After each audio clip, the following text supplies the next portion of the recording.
కృష్ణానగర్ నుంచి ఆ? కృష్ణానగర్ నుంచి కృష్ణానగర్ నుంచి. ఓకే, ఏం చేస్తూ ఉంటారు? కూలి పని చేస్తాం. కూలి పని చేస్తూ ఉంటారు. ఏంటమ్మా ఇక్కడ రావడానికి ఏంటి మీ సమస్య? మా ఆయన రోజు తాగి కొడుతున్నాడు మేడం, ఒకసారి అడుగుతారని తీసుకొచ్చాము. ఇది తాగు కొడుతున్నావా లేదా అని అడగాల. లేదు మేడం, చాలా హింస పెడుతున్నాడు తాగి, అట్లా ఇట్లా పిచ్చి పిచ్చిగా చేస్తున్నాడు అన్ని పిల్లల ముంగలే. ఎన్ని ఇయర్స్ అయింది మ్యారేజ్? 10 ఏళ్ళు అవుతుంది మేడం. 10 ఏళ్ళు. పిల్లలు ఎంతమంది? 2 పిల్లలు. 2 పిల్లలు. సో ఫస్ట్ నుంచి అలాగే ఉన్నాడా లేదా ఈ మధ్యనే ఈ మధ్యలో అలా మారాడు మేడం. ఈ మధ్యలోనే ఎందుకు అలా చేస్తున్నావు అడిగేవా? అడిగాను మేడం, ఏదేదో పిచ్చి పిచ్చిగా మాట్లాడతాడు, ఏదో 6 అది ఇది ఏదేదో చెప్తాడు, నాకు అంత అర్థం కావట్లేదు. ఏదేదో చెప్తాడు మేడం, బెడ్రూమ్లో వచ్చి నువ్వు అలాగ ఉండట్లేదు, నువ్వు ఇలాగ ఉండట్లేదు నాతోటి, అట్లా ఇట్లా అని పిచ్చి పిచ్చిగా మాట్లాడుతున్నాడు. ఇప్పుడు ఈ మధ్య కొత్తగా స్టార్ట్ అయిందా ఇదంతా? ఎన్నేళ్ళ నుంచి? దగ్గర దగ్గర 1 సంవత్సరం అట్లా అవుతుంది. సంవత్సరం నుంచి ఇలా అవుతుంది. మీ ఇంట్లో అత్త మావయ్య కానీ ఎవరన్నా ఉంటారా? మేడం, అందరు ఊర్లో ఉంటారు. మరి వాళ్ళకి ఏమైనా చెప్పావా ఇలా ఇబ్బంది పడుతున్నాడు అని చెప్పేసి? తాగుడు మానిపించు, నీ వల్ల అవుతే తాగుడు మానిపించు అంటున్నారు. ఓహో, రిటర్న్ ఇన్నే అంటున్నారా? మీ అమ్మ నాన్నకు చెప్పావా పోనీ? చెప్పలేదు మేడం, మా అమ్మ నాన్నకి చెప్పలేదు, మా అత్త మామకి చెప్పా. మీ అమ్మ నాన్న కూడా చెప్పు ఉండాల్సింది ఒకసారి, ఇలా జరుగుతుంది ఏదో మాట్లాడండి అని చెప్పి. ఇలాగ అన్నారంటే మమ్మల్ని కూడా అదే అంటారేమని చెప్పలేదు మేడం. సర్దుకోమ్మ అంటారు ఎట్లయినా. మీరే కొంచెం చెప్పండి మేడం. ఏదో ఇప్పుడు కొట్టడం ఒకటే సమస్య, ఇంకేమి ఇంకెటువంటి గొడవలు లేవు. ఉన్నప్పుడే ఏదేదో చెప్తాడు మేడం. ఆహా, ఫిజికల్ రిలేషన్ లో కోఆపరేట్ చేయమని హెరాస్ చేస్తున్నాడు. పిల్లల వయసు ఎంత? 8, 9 ఉంటాయి. 8, 9. సరే, ఇప్పుడు ఇవిడ ఇలా చెప్తుంది కాబట్టి ఆయన్ని కూడా కనుక్కుందాం ఒకసారి. నమస్తే అండి. నమస్తే మేడం. మీ పేరు? వెంకటేశ్వర్లు అండి. వెంకటేశ్వర్లు గారు. అదో మీ ఆవిడ చెప్తుంది, విన్నారా? అదే అబద్ధం అండి. అబద్ధమా? ఊరికి అబద్ధం ఎందుకు చెప్తుందండి? పొద్దున్న లేచి పని చేసి వస్తాండి, పని చేసి ఇంటికి వచ్చి కానీ నన్ను పట్టించుకోదండి, పిల్లల్ని పట్టించుకోదు. అదే టీవీ చూస్తుంది. ఆవిడ పనికి వెళ్తుందా? నేను కూడా వెళ్తాను మేడం, అప్పుడు నేను కూడా నేను పొద్దున్న పనికి వెళ్తాను. మీరు ఎక్కడికి, మీరేం పనికి వెళ్తారు? పనికే పోతా. మీరు డైలీ పనికి వెళ్తారు? పనికి పోతా, సాయంత్రానికి వచ్చా నన్ను పట్టించుకోదండి. మరి మీ ఆవిడ కూడా పనికి పోతుంది కదా? నన్ను పట్టించుకోవట్లేదు నన్ను కూడా. కాదే, నువ్వు పనికి వెళ్తావు, ఆవిడ పనికి వెళ్తుంది. ఇంటికి వచ్చినాక ఎవరెవరిని పట్టించుకోవాలి? ఆవిడకి డబుల్ పనా? ఇంట్లో పిల్లల్ని పట్టించుకోవాలి, ఇల్లు సర్దేలు, నీకు వంట చేసి పట్టించుకోవాలి. కష్టపడి వస్తాం కదండి. మరి ఆవిడ కూడా కష్టపడేసి వస్తుంది కదా? కాబట్టి పిల్లగాలను పట్టించుకోదండి. వచ్చాకైనా పిల్లగా అట్టి తీసుకో. మీరు పట్టించుకుంటారా? ఇంట్లో పిల్లకాయలను పట్టించుకుంటారు, ఈవిడకి ఏం కావాలో అన్ని తెచ్చి పెడతారు, ఇంట్లో ఎటువంటి ఇబ్బంది లేకుండా చూసుకుంటారు. ఆవిడ ఇప్పుడు చూసుకోవట్లేదు. చూసుకోవట్లేదు నన్ను. ఎందుకని అడిగారా? అడిగాను. అడిగితే పొద్దు ఏం మాట్లాడదు. టీవీ చూస్తున్నది, వాళ్ళ అమ్మ నాన్నతో ఫోన్ మాట్లాడదు పొద్దుంతా మాత్రం. టీవీలో ఏం చూస్తుంది? మా సీరియల్ ఏమైనా చూస్తుందా? అన్ని సీరియల్లో ఉన్నాయి, అన్ని ఉన్న సీరియల్ అన్ని చూస్తుందేమో. అలా చూడకమ్మా, ఇప్పటి నుంచి 6:30కి వచ్చే సీరియలే చూడు ఈ టీవీలో. మేడం ఖాళీగా ఉన్నప్పుడే చూస్తాను మేడం, పనికి వెళ్తాను కదా, నేను ఎప్పుడు చూస్తాను సీరియల్, ఖాళీగా ఉన్నప్పుడే చూస్తాను. వాళ్ళ అమ్మ నాన్నతో ఫోన్ మాట్లాడుదండి, ఫోన్లు చెవులు ఫోన్ చేయదు. పట్టించుకోదంటే ఏ రకంగా పట్టించుకోదంటున్నారు? అంటే ఇంట్లో వంట లాంటిది ఏం చేయట్లేదా? మరి ఇంకేం కావాలి? పిల్లలకు తినిపిస్తుందా? ఇంటికి వచ్చాక కొద్దిగా వివరణ చేయాలిగా. ఇంటికి వచ్చాకనా కొద్దిగా. వెంకటేశ్వర గారు, మీ తాగుడు ఏ లెవెల్లో ఉంది ఫస్ట్ అది చెప్పండి. అది ప్రైమరీ డిస్కషన్. మీరు ఎంత తాగి కొడతావంటే ఏంటి సంగతి? నైట్ తాగుతాను. ఇంటియా మించుతుందా? ఎక్కువ తాగను. ఎన్ని ఇయర్స్ బట్టి డ్రింకింగ్ అలవాటు ఉంది మీకు? 15 సంవత్సరాలు బట్టి. 10. పెళ్లి అయిన తర్వాతే మొదలైందా కార్యక్రమం? అంత పెళ్ళాకనే. మందు కొట్టిన తర్వాత స్పృహలోనే ఉంటారా? బ్రెయిన్ అన్ని చుట్టుపక్కల ఏం జరుగుతున్నాయి అన్ని గుర్తుంటదా? మర్నాడు ఉదయం లెగిసిన తర్వాత ముందు రోజు తాగి ఏం మాట్లాడాను అన్నది గుర్తుంటదా? మైండ్ బ్లాంక్ అవుద్దా?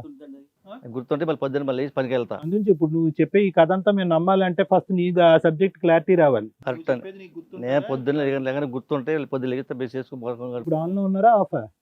ఇప్పుడు ఆన్ ఆఫా? ఆనులే ఆపులే, మామూలుగా ఉండండి. మామూలుగానే ఉన్నారా? అంటే దానికి వ్యాలిడిటీ ఉండాలి కదా. మరి తాగిన తర్వాత మీరు ఎలా ప్రవర్తిస్తున్నారు అనేటటువంటిది మాకు ఎలా అర్థమవుతుంది? ఇప్పుడు ఒక ఆడపిల్ల బయటకు వచ్చి 15 సంవత్సరాలు పెళ్ళి అయిన తర్వాత మగాడు వచ్చి తాగి నన్ను ఈ విధంగా శారీరకంగా హింస పెట్టి సెక్షువల్గా ఇబ్బంది పెడుతున్నాడు, పిల్లలు అనేటటువంటిది చూడకుండా మాట్లాడుతున్నాడంటే ఎంత భయంకరమైనటువంటి అనుభవం ఉంటే కనుక ఈ రోజు ఇలా పబ్లిక్ ప్లాట్ఫామ్కి వచ్చి ఆవిడ ఇలా మాట్లాడుతుంది అంటే అందులో నిజం ఉన్నట్టే కదా. ఈ విధంగా వచ్చి ఆవిడ ఇక్కడ కూర్చుని నీ మీద కథలు చెప్పాల్సినటువంటి అవసరం లేదు కదా. లేదంటే కథలు చెప్పడానికి ఆవిడకి ఏమైనా కారణం ఉందా ఈ కథలు చెప్పడానికి? ఆవిడ మంచి ఆవిడేనా? మా ఉద్దేశం మాది కూడా అదే మీ ఉద్దేశం ఏంటి? సార్ మీరు కాస్త నిదానంగా మాట్లాడండి, పదాలు అర్థం కావట్లేదు. తాగటం కరెక్టే. తాగిన తర్వాత ఆవిడతో అలా శారీరకంగా వ్యవహరించడం అనేటటువంటిది కరెక్టా రాంగా? లేదంటే మీకు గుర్తులేదా? అది గుర్తులేదండి. అది సో గుర్తులేని సబ్జెక్ట్ గురించి మీరు మాట్లాడలేరు. ఆవిడ తాగట్లేదు కాబట్టి మీరు ఏం చేస్తున్నారు అనేది ఆవిడకి బాగా గుర్తుంది కాబట్టి మీరు తాగిన తర్వాత అలా వ్యవహరిస్తున్నారు అనేది ఆవిడ పాయింట్ క్లియర్, కరెక్ట్ అనమాట. మరి తప్ప ఒప్ప? తప్పండి. మరి అదే ఆవిడ అక్కడ చెప్పుకొచ్చింది, ఆవిడకి ఇబ్బందే అది. నాకు ఇంటికి వచ్చి కొద్దిగా మొగడం గవర్తెళ్ళకి సాయంత్రం పూట కొద్దిగా అసలు మీకు ఏమీ గుర్తే ఉండట్లేదు కదండి. ఆవిడ గౌరవిస్తుందో లేదో మీకు ఎలా తెలుస్తుంది? పిల్లగాలు పడుచుకోపోతే దాన్ని పడుచుకోవద్దు, పక్క ఏదో ఏమేదో అవన్నీ గుర్తున్నాయా? అవన్నీ గుర్తున్నాయా? గుర్తు పక్క పక్క 3 రోజులకి మంచం అనుకుంటాను నేను వచ్చి, మరి తెల్లపోతే అట్ట పడుకో అట్లా లేచి సో నీకు అన్ని గుర్తే. బాక్స్ క్యారేజ్ కూడా కడదు మాకు. అమ్మ లక్ష్మి, తాగిన తర్వాత స్పృహ ఉంటుందా ఉండదు? ఒంటి మీద మాట మీద కాదు, ఇప్పుడు మాట్లాడిన పొద్దున గుర్తుండేది సార్. అది ఓకే, కానీ ఏదేదో చెప్తాడు. కానీ ప్రవర్తన మీద కానీ అదుపుంటది. వీళ్ళు బాగుంటారు, నీకంటే వాళ్ళు బాగుంటారు, ఏదేదో అంటాడు. ఇక వీళ్ళు మనసులో ఉన్నాయని బయటకు వచ్చేస్తున్నాయి ఆ టైంలో. బయటకు వచ్చేస్తది.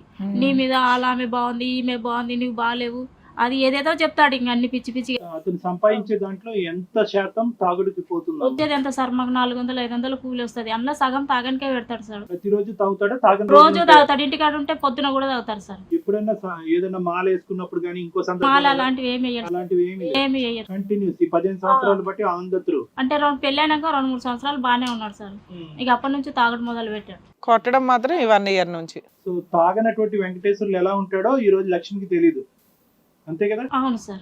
ఏం ఇంటికి వచ్చిన తర్వాత నువ్వేం పట్టించుకోవట మరి దాని సంగతి నేను ఏంటి? కూడా పనికి వెళ్ళి వస్తాను మేడం అప్పుడప్పుడు. ఎప్పుడు అంటే ఇంకా ఏమో పొద్దున పోతాం, మేము సాయంత్రం వస్తాం. వచ్చి ఇంట్లో పిల్లలకు వంట చేసుకొని అది ఇది చూసుకునేసరికి టైం పడుతుంది. ఆయన కూడా నేను అదే చెప్తా, నువ్వు నేను కలిసి చేసుకుంటే తొందరగా అయిపోద్ది అంటే ఆయన కోపం వస్తుంది. అదే ఆయన ఆల్రెడీ నువ్వు ఎప్పుడు పని చేస్తావని ఎక్స్పెక్ట్ చేస్తున్నాడు. నువ్వేమో వచ్చి ఇంట్లో పని చేసుకోవడానికే పిల్లలు సరిపోతుంది. ఉన్నారు కదా మేడం, చూసుకోవాలి కదా, వాళ్ళకు అన్నం వండి పెట్టాలి, అది ఇది చేసి పెట్టాలి కదా. ఇప్పుడు ఈ తాగుడు అనేటటువంటి ఒక వ్యవహారం తీసేస్తే కనుక వెంకటేశ్వర్లు మంచి వ్యక్తేనమ్మా? ఇప్పటికైతే మంచి తాగుడు అంటే ఆ మానిపించాలి సార్. అది కాదు, ఆ మత్తులో ఉన్నప్పుడే ఈ ప్రవర్తన. మత్తు లేదు సార్, లేనప్పుడు పొద్దున నువ్వు ఇంట్లో ఉంటే ఇంకా పొద్దున తాగడమే ఇక. రోజంతా అదే చెప్తున్నారు, తాగడం వల్లే మీ ఆయన ఇలా ప్రవర్తిస్తున్నాడు. తాగడం లేకపోతే బానే ఉంటాడు. అది ఇన్ని ఇయర్స్ నుంచి తాగుతున్నాడు కదా, మరి ఏమైనా ఆర్గాన్స్ డ్యామేజ్ అయినాయా లోపల? ఏమో మేడం, అప్పుడప్పుడు ఫీవర్ వస్తుంది, తగ్గిపోద్ది. నేను ఫీవర్ వస్తుంది, తగ్గిపోద్ది, దగ్గు వస్తుంది, తగ్గిపోద్ది అంతే. నేనేం చూపించట్లేదు మేడం. కాదు, ఎక్కడ చూపెట్టట్లేదు, అతను కూడా పోయి చూపెట్టలేదు. ఏం పెద్ద అనారోగ్యాలు రాలేదు వీళ్ళకి, అందుకని తెలియట్లా. ఎంత ఉంటది ఇప్పుడు వయసు? ఎంత సార్ మీరు వెంకటేశ్వర గారు? సుమారుగా 45 అండి. 15 ఏళ్ల నుంచి తాగుతున్నారు. లోపల ఆర్గాన్స్ అన్ని డొక్కైపోయి ఉంటాయి, చూసుకోవాలా. మీరు అంత పిచ్చి పిచ్చిగా తాగి వచ్చి తన్నులు భార్యను కొట్టుకుంటూ కూర్చుంటే ఎట్లాగా? మరి మగని మర్చిపోతే ఏం చేస్తాం సార్? అదేదో సార్ చెప్తారు ఉండండి. అయితే మీ వల్ల ఎంత ప్రాబ్లం ఉందని సార్ చెప్తారు. అందరికీ నమస్కారం. నేనండి మీ శ్రీవాణి. హిట్ టీవీలో ప్రసారం అవుతున్నటువంటి ఇది కథ కాదు జీవితం కార్యక్రమానికి మీరు చూపించేటటువంటి ఆధారాభిమానాలకి మేము ఎప్పుడు కృతజ్ఞులై ఉంటాం. ఇది కథ కాదు జీవితంతో పాటు మీకు నచ్చినటువంటి కాంటెంట్ ని యూట్యూబ్ కంటే 1 వీక్ ముందుగా చూడాలి అంటే మీరు హిట్ టీవీ యాప్ లో చూడొచ్చు. హిట్ టీవీ యాప్ ని డౌన్లోడ్ చేసుకోండి. ఇందులో short news, live news, entertainment movies అన్ని అవైలబుల్ గా ఉన్నాయి. Please download hit TV app. Hit TV యాప్ని ఫ్రీగా డౌన్లోడ్ చేసుకోండి.